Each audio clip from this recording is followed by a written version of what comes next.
அன்பார்ந்த ஆஷிக் டுடே நேயர்களே, பழைய ஆஷிக் டுடே என்ற இந்த சேனல் முடக்கப்பட்டனால புதிய ஆஷிக் டுடே என்ற இந்த சேனல் துவங்கப்பட்டிருக்கு.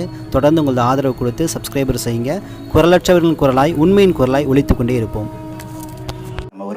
பலஸ்தீன் இஸ்ரேல் போர் இன்றைய தேதியில் 24 மணி நேரத்தில் கிட்டத்தட்ட 100 நபர்கள் இந்நாள் இறந்திருக்காங்க அப்படிங்கிற செய்தி வருது. மறுபக்கம் கசாம் பிரிகேட் ஆகட்டும், இன்னும் ஹிஸ்புல்லா ஆகட்டும், அவர்களாம் தொடர்ந்து ஃபைட் பண்ணிகிட்டே தான் இருக்கிறாங்க. எந்த சமரசமும் இல்லாமல் ஃபைட் பண்ணிட்டு இருக்காங்க அப்படிங்கிற செய்தி நம்மளால் பார்க்க முடியுது. மறுபக்கம் நேற்றைய தினத்தில் அமெரிக்காவுடைய செனட்டவையுடைய அதிகாரப்பூர்வமான செய்தி என்னன்னு கேட்டிங்கன்னா, நாங்கள் கூடுதலான ஆயுதங்களை ஏற்றுமதி செஞ்சுட்டு இருக்கோம் அப்படிங்கிற ஒரு செய்தி வருது. இந்த ஆயுதங்கள் எல்லாமே சமீபமாக ஏற்றுமதி செய்யப்பட்டிருக்குது. குறிப்பாக இவர்கள் போர் விமானங்களாக இருக்கக்கூடிய ஃபைசெட் விமானங்களில் 25F-35 என்று சொல்லக்கூடிய போர் விமானங்களை கொடுத்துருக்காங்க. அதே மாதிரி 1800 குண்டுகள் கொடுத்துருக்காங்க. ஒவ்வொரு குண்டும் 900 கிலோ எடை டன் கொண்டது.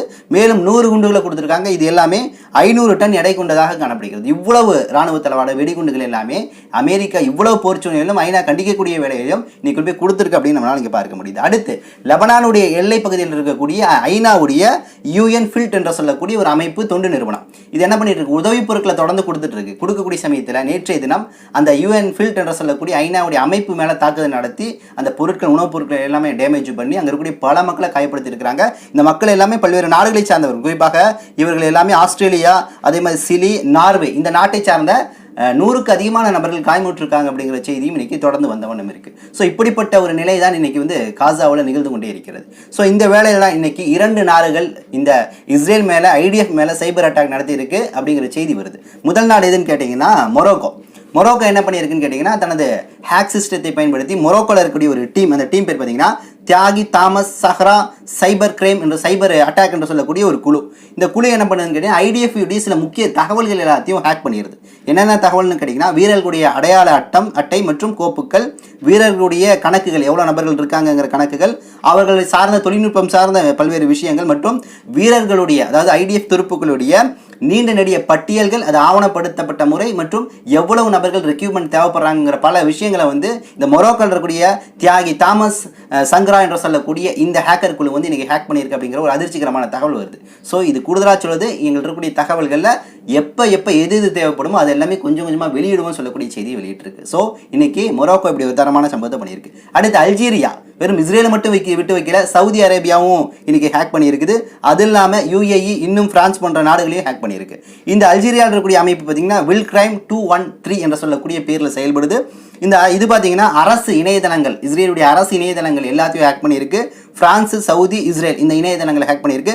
மனிதவளம், சமூக மேம்பாட்டு இணையதளங்களை ஹேக் பண்ணியிருக்கு. இஸ்ரேலுடைய நெஸ்ட் என்று சொல்லக்கூடிய மிக பிரதானமான ஒரு இணையதளம், இதில் அரசு சார்ந்த எல்லா தகவலும் அதில் தான் பதியப்பட்டிருக்கும். ஸோ இந்த இணையதளத்தை கூட இன்னைக்கு ஹேக் பண்ணியிருக்கு அப்படிங்கிற செய்திகள் வந்த வண்ணம் இருக்குது. ஸோ இன்னைக்கு தொடர்ந்து ஹேக் செய்யப்படுகிறது. ஆரம்பத்தில் பார்த்தீங்கன்னா ஈரான் ஒருவனை ஹேக் பண்ணிச்சு, ஹிஸ்புல்லா ஹேக் பண்ணிச்சு, அதேமாதிரி ஹமாஸ் அயன்டோம் சிஸ்டத்தையே ஹேக் பண்ணக்கூடிய செயலில் ஈடுபட்டுச்சு. அதை தாண்டி தான் இன்னைக்கு சூடான் பண்ணுச்சு. சூடானுக்கு அப்புறம் தான் அல்ஜீரியா, மொரோக்கோ இந்த நாடுகள் எல்லாமே இஸ்ரேலுடைய சாதகமுடைய எல்லா விஷயத்தையும் இன்னைக்கு ஹேக் செய்து முடக்கக்கூடிய வேலையை செஞ்சுட்டு இருக்குது. அதே போல இந்த இஸ்ரேலுக்கு மறைமுகமாக உதவி கொண்டிருக்கக்கூடிய சவுதி அரேபியா போன்ற நாடுகளுக்கு கூட இன்னைக்கு ஹேக் பண்ணிட்டு இருக்கு. சவுதின்னு சொன்ன தான் ஞாபகம் வருது. அண்மை செய்தி, ஜோ பைடன் சொல்றாரு, நாங்கள் சவுதி அரேபியா, UAE, எகிப்து, ஜோர்டான், இது கூட கத்தாரையும் சேர்த்துக்கிறார். இந்த நாடுகள் எல்லாமே எங்களோட நல்ல உறவுல இருக்க ஆசைப்படுது. அவங்களோட சேர்ந்து வேலை செய்ய நாங்களும் ஆசைப்படுறோம். அவர்கள் இஸ்ரேலை ஆதரிக்கக்கூடிய இடத்துல இருக்கிறாங்கன்னு சொல்லக்கூடிய செய்தி வெளியிடுது.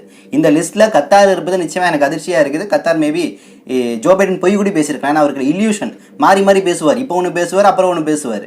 அதே மாதிரி ஒரு குழப்ப நிலையிலே இருக்கக்கூடிய நபர். ஸோ இவர் சொல்லக்கூடிய தரவுகள் எல்லாமே சரின்னு நம்மளால எடுத்துக்கொள்ள முடியாது. ஆனால் சவுதி அரேபியா, எகிப்து, ஜோர்டான், UAE இந்த நாடுகளை அவர் சொல்லியிருக்காரு அப்படின்னா நிச்சயம் உண்மையாக தான் இருக்கும். ஏன்னா இது எல்லாமே மறைமுகமாக இஸ்ரேலோட உறவுல இருக்கணும் அப்படிங்கிறதா இவங்களுடைய பிரதான ஆசையாக காணப்படுது அப்படிங்கிற விஷயத்தை தான் நம்மளால இங்கே பார்க்க முடியுது. ஜெர்மனியில் மிகப்பெரிய அளவில் மக்கள்லாம் ஒன்றாக திரண்டு ஜெர்மனியுடைய வீதிகளில் பலஸ்தீனுக்கு ஆதரவாக மிகப்பெரிய ஆர்ப்பாட்டங்களை இன்னைக்கு தொடர்ந்து எடுத்துட்டு வர்றாங்க. இந்த பல்லாயிரக்கணக்கான மக்கள் மேலே ஜெர்மனியுடைய காவல்துறை சரமாரியான முறையில், கொடூரமான முறையில் தாக்குதல் நடத்தி இன்னைக்கு கைது செஞ்சுட்டு இருக்கு அப்படின்னு நம்மளால் பார்க்க முடியுது. காரணம், ஜெர்மனி முழுக்க இஸ்ரேலுக்கு ஆதரவாகவும் பலஸ்தீனுக்கு எதிராகவும் செயல்படுது. இதே வேளையில் ரஷ்யாவுக்கு எதிராக உக்ரைனுக்கு மிகப்பெரிய படைகளை அனுப்பிச்சிருக்கு அப்படிங்கிற விஷயங்களை நம்மளால் பார்க்க முடியுது. ஸோ இந்த வேளையில தான் இந்த தாக்குதல் என்பது இன்னைக்கு நடைபெற்றிருக்கு அப்படிங்கிற செய்தி வருது.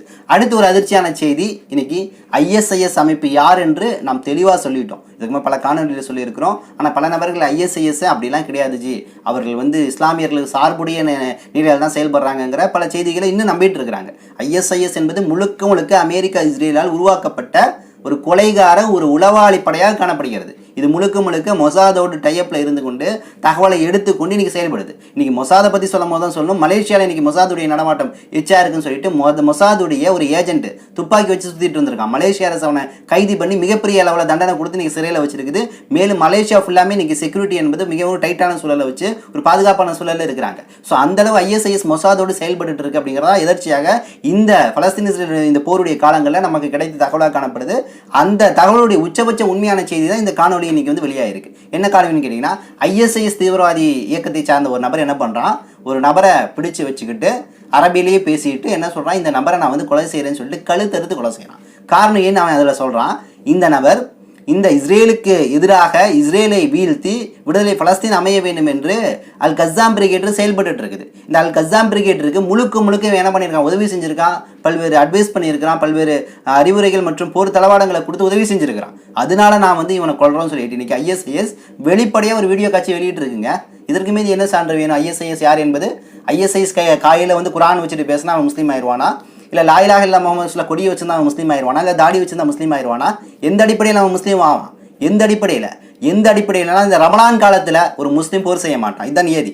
ரமலான் காலத்தில் குரானும் ஹதீஸும் சொல்வது என்ன, ரமலான் காலத்தில் நீங்கள் போய் யார்ட்டையும் சண்டை போடாதீங்க. உங்கள்ட்ட ஒருத்தருக்கு சண்டைக்கு வர்றானா, இப்போ இல்லை பலஸ்தீனியர்கள் போரை பொறுத்த வரைக்கும் இஸ்ரேல் தான் தொடர்ந்து அடிச்சிட்டு இருக்குது. திருப்பி தற்காப்புக்காக அடிக்கக்கூடிய சூழலையும் மக்களை பாதுகாக்கக்கூடிய சூழலையும் அல் கஸ்ஸாம் பிரிகேட்டும் பலஸ்தீன இஸ்லாமிய ஜிஹாத் அமைப்பும் இன்னைக்கு இருக்குது. சொல்ல மாதிரி அது சம்பந்தமான ஒரு பேச்சுவார்த்தை என்பது நேற்றிலிருந்து இன்னைக்கு ஈரானுடைய தெஹ்ரான் நகரில் வந்து பலஸ்தீன் இஸ்லாமிக் ஜிஹாதுடைய தலைவர், ஹமாஸுடைய தலைவர் ரொம்ப டீப்பாக டிஸ்கஸ் பண்ணிட்டு இருக்காங்க. அடுத்த நகர்வு என்பது மிகப்பெரிய அளவில் இருக்கணும், ஒரு விடுதலை பலஸ்தீனுக்கான பெரிய ஒரு அடியாக இருக்கணும், அது வந்து இஸ்ரேலுக்கு வந்து கதிகலங்க வைக்கணுங்கிற அளவுக்கு இன்னைக்கு வந்து ஈரான் தெஹ்ரானில் வந்து இன்னைக்கு இந்த 2 தலைவர்கள் பேசிட்டு இருக்காங்க. ஸோ இந்த கான்செப்ட்குள்ள வருவோம். ஸோ இப்படிப்பட்ட நிலையில் ரமலானில் ஒரு முஸ்லீம் தானாக எந்த ஒரு நாட்டின் மீதும் படையெடுக்க மாட்டான், போர் செய்ய மாட்டான். ஆனால் இன்னைக்கு ரமலான் காலத்தில் இந்த ஐஎஸ்ஐஎஸ் தீவிரவாத அமைப்பு இன்னைக்கு வந்து பல நபர்கள் அப்பாவிகளை கொலை செஞ்சுட்டு இருக்குது. அல் கஸ்ஸாம் பிரிகேட் சாதமாக இருக்கக்கூடிய ஒரு நபரை கழுத்தறுத்து கொலை செஞ்சிருக்குன்னா இந்த அமைப்பு எப்படிப்பட்ட அமைப்புன்னு பாருங்க. இது உண்மையான முஸ்லீமாக இஸ்லாத்தை பின்பற்றக்கூடிய அமைப்பா, அல்லது இஸ்லாமிய பெயரால், குர்ஆனின் பெயரால், ஹதீஸின் பெயரால், முஸ்லீமின் பெயரால் ஒரு தீவிரவாதத்தை முன்னெடுத்து அது உலகம் முழுக்க முஸ்லீம்கள் தீவிரவாதம் என்ற கட்டமைப்பை உருவாக்க முயற்சி செய்தா அப்படிங்கிற விஷயத்தை தான் இங்கே பார்க்க நம்ம கடமைப்பட்டிருக்கின்றோம். செங்கடல்ல இருந்து ஒரு செய்தி வந்திருக்கு. ஹூதிகள் அன்சாருல்லாக்கள் அமெரிக்க கப்பல் ஒன்று சரக்கு கப்பல் மேலே தாக்குதல் நடத்தியிருக்காங்க. இந்த கப்பல் பேர் பார்த்தீங்கன்னா யுஎஸ்என் பட்டன் என்று சொல்லக்கூடிய கப்பல். இந்த கப்பல் மேலே தாக்குதல் நடத்தப்பட்ட பின்னாடி இந்த கப்பல் தீக்கிரை ஆகி அந்த கடலுக்குள்ளே செங்கடலுக்குள்ளேயே இன்னைக்கு மூழ்கக்கூடிய ஒரு சூழல் வந்திருக்கு. ஸோ இந்த செய்தி என்பது என்றைக்குமே அதிகாரப்பூர்வமாக வெளியாகும். ஆனால் இன்னைக்கு அமெரிக்காவுடைய வெள்ளை மாளிகை அந்த கடற்படையை சார்ந்த படை வீரர்களுக்கு உத்தரவிட்டிருக்கு, இந்த செய்தியை வெளியிடாதீங்க.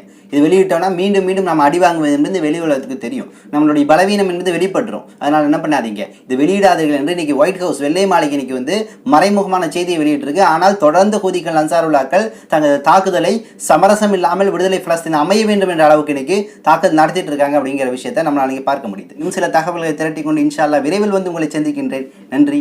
அஸ்ஸலாமு அலைக்கும் வரஹ்மத்துல்லாஹி வபரகாத்துஹு.